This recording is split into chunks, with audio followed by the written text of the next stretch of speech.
Good morning, children. Our today's topic is central neural system.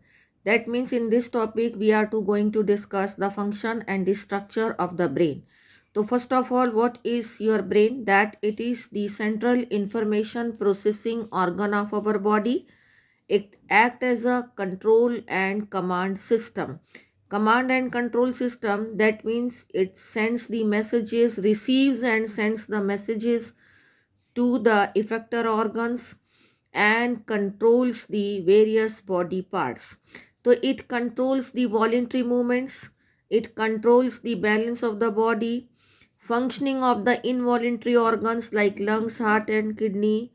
It also helps in the thermal regulation, that means temperature control, hunger and thirst, and circadian 24-hour rhythms means day and night rhythm of the body, activities of various endocrine glands and human behavior like and other processes like vision, hearing, speech, memory, intelligence, emotion and thoughts.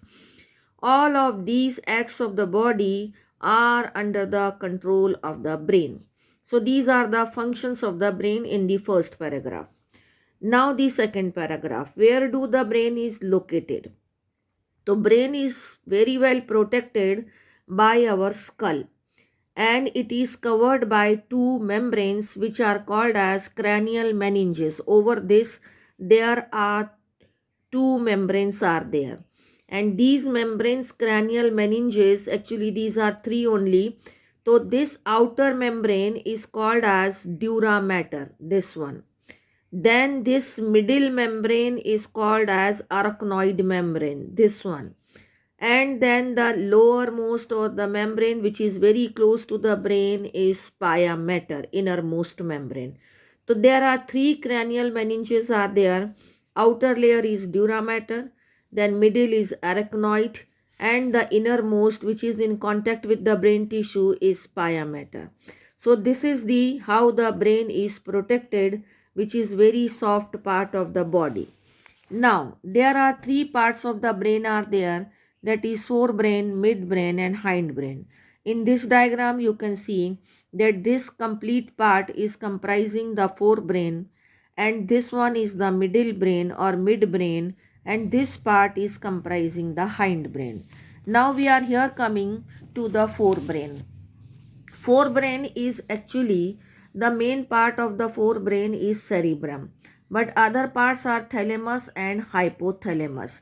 First I am showing you where do the cerebrum, this complete part is cerebrum, and this cerebrum, as it is been mentioned here, this cerebrum is actually, there are two parts of cerebrum are there like this. There are two parts of two cerebral hemispheres are there like this, and these two cerebral hemisphere are connected with, this is the right and left half of the cerebral hemisphere. These are connected with the nerve fiber tract which is called as corpus callosum. So this is the front view, but this is showing the lateral view. So same type of structure is there at the back also.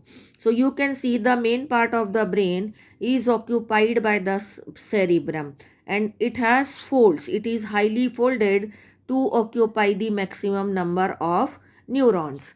Now this cerebrum is actually having two cerebral hemisphere, and these hemisphere are connected with a nerve fiber tract which is called as corpus callosum, and the layer of cells which is actually covers the cerebral hemisphere is called as cerebral cortex, and this cerebral cortex is also referred as gray matter, as it is grayish in color because of the rich in neuron cell bodies which are concentrated here, giving the color gray.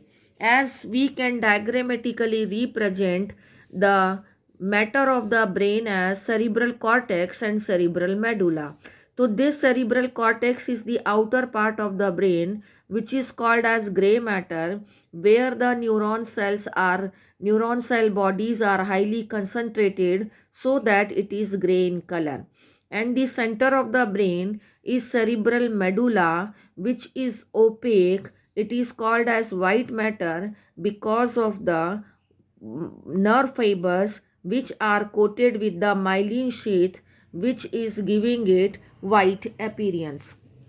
So here you can see the gray matter, which is cerebral cortex, and this cerebral cortex is actually the center for it contains the motor areas, sensory areas, and large regions are there which are not clearly sensory or motor. They are actually the association areas, and they perform the complex function of intersensory association, memory, and communication. Okay. Fibers of the tracts are covered with the myelin sheath, which constitutes the inner part of the cerebral hemisphere, and they give the opaque appearance to it, and it is called as white matter or cerebral medulla, as I have discussed you this earlier only. So this white matter is present in the center of the brain, and this gray matter is present in the outer part of the brain. Now the cerebrum wraps around a structure called thalamus and the hypothalamus. You can see this cerebrum is wrapped around the structure. This is thalamus and this is hypothalamus. So it is making the core of the cerebrum.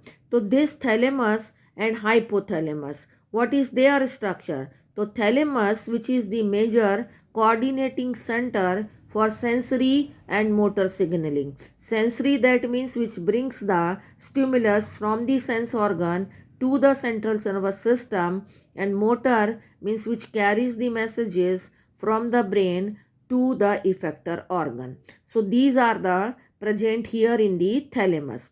Another very important part of the brain is hypothalamus, which lies at the base of the thalamus only, and it contains number of centers which controls the temperature, urge for eating and drinking. That means thirst and hunger also is controlled by the hypothalamus. Again I am showing this is thalamus and this is hypothalamus. Okay, it controls hunger, thirst and temperature.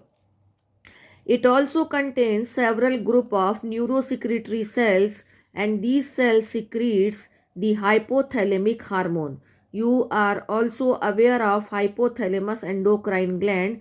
It is the same, so that it secretes hypothalamic hormone, and these hormones actually released by the pituitary gland, which you have already seen, ADH hormone, which is released by pituitary gland, and it controls the activities of the kidney, absorption of water from DCT. The inner parts of the cerebral hemisphere and group of the associated deep structure, that means inner to the cerebral hemisphere. Some more structures are there which are named as amygdala and hippocampus, and this amygdala, hippocampus and this cerebral hemisphere collectively form a complex structure called limbic lobe or limbic system, and this limbic lobe or limbic system is actually involved in the regulation of sexual behavior, emotional reactions, expression of emotional reaction like excitement, pleasure, rage and fear, and motivation also. Again I am repeating, the inner to the cerebral hemisphere, there are some deep structures are present like amygdala and hippocampus. These two structure with cerebral hemisphere completely called as the limbic system, which is involved in the regulation of sexual behavior, emotional behavior and motivation. Now we are here coming to the second part of the brain. Second part of the brain is called as midbrain, which is somewhere here. It is present between the hypothalamus and the hindbrain, the pons of the hindbrain. So this is the location of the midbrain that is present between the thalamus, hypothalamus of the forebrain and pons of the hindbrain. There is a canal present in the midbrain which is called as cerebral aqueduct, which passes through the midbrain. Dorsal portion of the midbrain consists of swellings, round swellings, which are called as corpora quadrigemina. We can express it this way, that there are 4 swellings are there in the midbrain. These two are called as corpora bigemina. It is corpora bigemina. All 4 are collectively called as corpora quadrigemina. Okay. Now the midbrain and hindbrain collectively forms the brain stem. Here it is been mentioned. Midbrain and hindbrain, it collectively forms the brain stem. Now what are the parts of the hindbrain? Pons, cerebellum and medulla. This is pons, this is cerebellum and this is medulla. Now that leads to the medulla leads into spinal cord. Now here we are coming to the structure of the hindbrain. Hindbrain comprises pons, cerebellum and medulla. This is again medulla called as medulla oblongata. This pons consists of a nerve fiber tract which is interconnected to different regions of the brain. You know the brain is this way. That means there are 2 parts of the brain as I have shown. So 2 parts of the brain are being connected by a tract of nerve fiber called as pons. Now this cerebellum. This cerebellum is again a highly convoluted area, and this is there in order to provide additional surface for 2 more neurons. Now medulla. Medulla of the brain is actually connected with the spinal cord. It will lead to the spinal cord. And medulla contains the centers for the control of the respiration and heart, that is cardiovascular reflexes and gastric secretion.